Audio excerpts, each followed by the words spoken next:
اگلا ٹاپک ہے سفارش، احمد ندیم قاسمی۔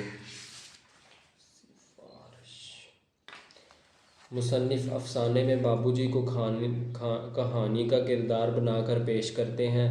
بابو جی بیان کرتے ہیں کہ ایک دن وہ اپنے کسی دوست کی دعوت میں شرکت کے لیے گھر سے نکلے۔ اتفاقاً گلی کے کونے پر کوئی تانگا نظر نہ آیا۔ وہ تانگے کے منتظر تھے کہ فیکا افسردہ چہرے کے ساتھ آتا دکھائی دیا۔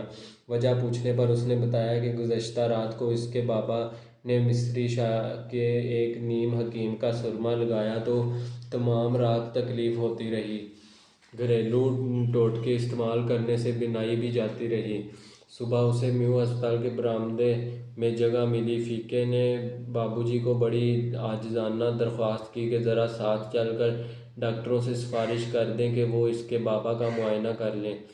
بابو جی نے اپنے ایک دوست ڈاکٹر عبدالجبار کو بتا دیا۔ فیکا خوش ہو کر چلا گیا۔ اگلے دن آ کر فیکے نے اطلاع دی کہ ڈاکٹر جبار ڈیوٹی پر موجود نہ تھے۔ بابو جی نے اپنے تعارفی کارڈ پر سفارش کے الفاظ لکھے اور فیکے کو تھما دیا۔ وہ کارڈ لے کر یوں چلا جیسے دنیا جہاں کی دولت سمیٹے لیے جا رہا ہو۔ بابو جی نے کارڈ پر لکھ دیا تھا کہ جبار صاحب اس کا کام کر دیجئے، بیچارہ بڑا ہی غریب آدمی ہے، دعائیں دے گا اور مجھے یقین تھا کہ کام ہو جائے گا۔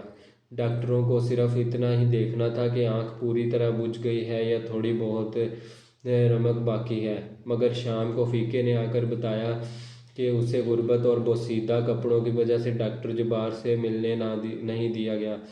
بابو جی نے اس سے عہد کیا کہ کل وہ فیکے کے ساتھ ضرور چلے گا۔ مگر اگلے روز وہ صبح سویرے شیخو پورہ چلے گئے۔ شام کو واپسی پر معلوم ہوا کہ فیکا آیا تھا۔ اس کے بعد 3 دن تک فیکا غائب رہا۔ چوتھے روز ایک دوسرے کو جوان نے بتایا کہ فیکے کے والد کو وارڈ میں جگہ مل گئی ہے۔ اس وقت فیکا بھی آ گیا۔ بابو جی نے اسے کہا کہ اس نے ڈاکٹر صاحب کو سفارش کر دی ہے، جو کہ سراسر جھوٹ تھا۔ اگلے روز صبح سویرے فیکا پھر پہنچا اور کہنے لگا آپ کی کرم فرمائی سے وارڈ میں داخلہ تو ہو گیا ہے، لیکن اب انہوں نے بابا کو کوٹ لکھپت ہسپتال میں بھیج دیا ہے اور آمد و رفت میں دشواری ہوتی ہے۔ بابو جی نے ڈاکٹر جبار کو فون کیا لیکن رابطہ نہ ہو سکا۔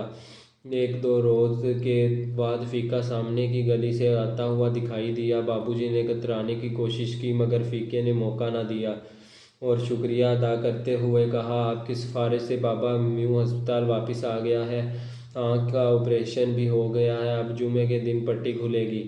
لیکن بروز جمعہ فیکا آنسو بہاتا ہوا نمودار ہوا اور کہا کہ پٹی کھلنے پر معلوم ہوا ہے کہ ایک آنکھ کی بینائی ختم ہو گئی ہے اور اس سے دوسری آنکھ بھی متاثر ہوئی ہے۔ بابو جی نے پھر ڈاکٹر جبار کو فون کیا لیکن رابطہ نہ ہو سکا۔ بابو جی نے اگلے روز فیکے کے ساتھ جانے کا عہد کیا۔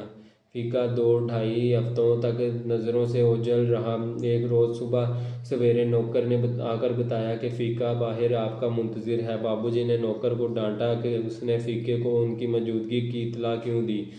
پھر کپڑے بدلنے کا بہانہ کر کے بابو جی سوچ میں پڑ گئے کہ وہ فیکے کے سامنے کیا منہ لے کر جائیں گے اور یہ کہ وہ کتنا جھوٹ اور گھٹیا شخص ہے۔ غریب کی 2 آنکھوں کا معاملہ ہے، وہ اس کے ساتھ مسلسل جھوٹ بول رہا ہے۔ اس کے ضمیر نے اسے ملامت کی۔ آخرکار یہ سوچ کر باہر نکلا کہ وہ یہ اعتراف کرے گا اس نے فیکے کی کوئی سفارش اور مدد نہیں کی۔ جوں ہی بابو جی سامنے آئے آنسو سے بھیگا ہوا بچوں کی طرح گول گول سرخ چہرہ لیے فیکا اٹھا اور بولا کہ بابو جی کچھ سمجھ میں نہیں آتا، میں شکریہ ادا کروں تو کیسے کروں؟ میرا بابا ٹھیک ہو گیا ہے، اس کی دونوں آنکھیں ٹھیک ہو گئی ہیں، اسے بینائی اللہ نے دی ہے اور آپ نے دی ہے، اس احسان مندی کے بدلے میں آپ کا ہمیشہ غلام رہوں گا۔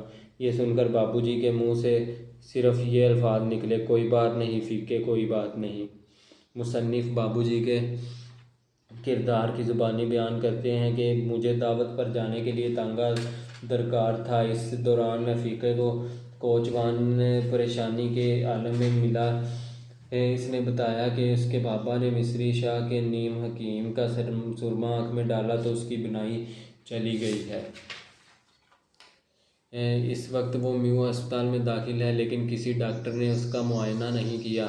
آپ اگر سفارش کر دیں تو شاید ڈاکٹر اس پر توجہ دیں۔ بابو جی نے کہا۔ ڈاکٹر جبار سے ملنے کو کہا، لیکن ڈاکٹر فقے کو نہیں مل سکا اور اس کے باپ کو کوٹ لکھپت کے ہسپتال منتقل کر دیا گیا۔ فقے نے پھر بابو جی سے سفارش کی درخواست کی، لیکن بدقسمتی سے ڈاکٹر سے رابطہ نہ ہو سکا۔ پھر فقے کے باپ کو میو ہسپتال واپس بھیج دیا گیا اور وہیں اس کا آپریشن ہوا، لیکن پٹی کھلی تو معلوم ہوا کہ آپریشن دوبارہ کرنا پڑے گا۔ بابو جی نے ڈاکٹر جبار سے رابطہ کی کوشش کی، لیکن کامیاب بھی نہ ہوئی۔ 2-2.5 ہفتے بعد فقہ آیا تو بابو جی شرمندگی محسوس کرتے ہوئے فقے کو حقیقت بتانے کا فیصلہ کرتے ہیں کہ میں تمہارے بابا کے لیے کچھ نہیں کر سکا، لیکن فقہ روتے ہوئے بابو جی سے کہنے لگا کہ میرے بابا کی آنکھیں ٹھیک ہو گئی ہیں۔ اوکے۔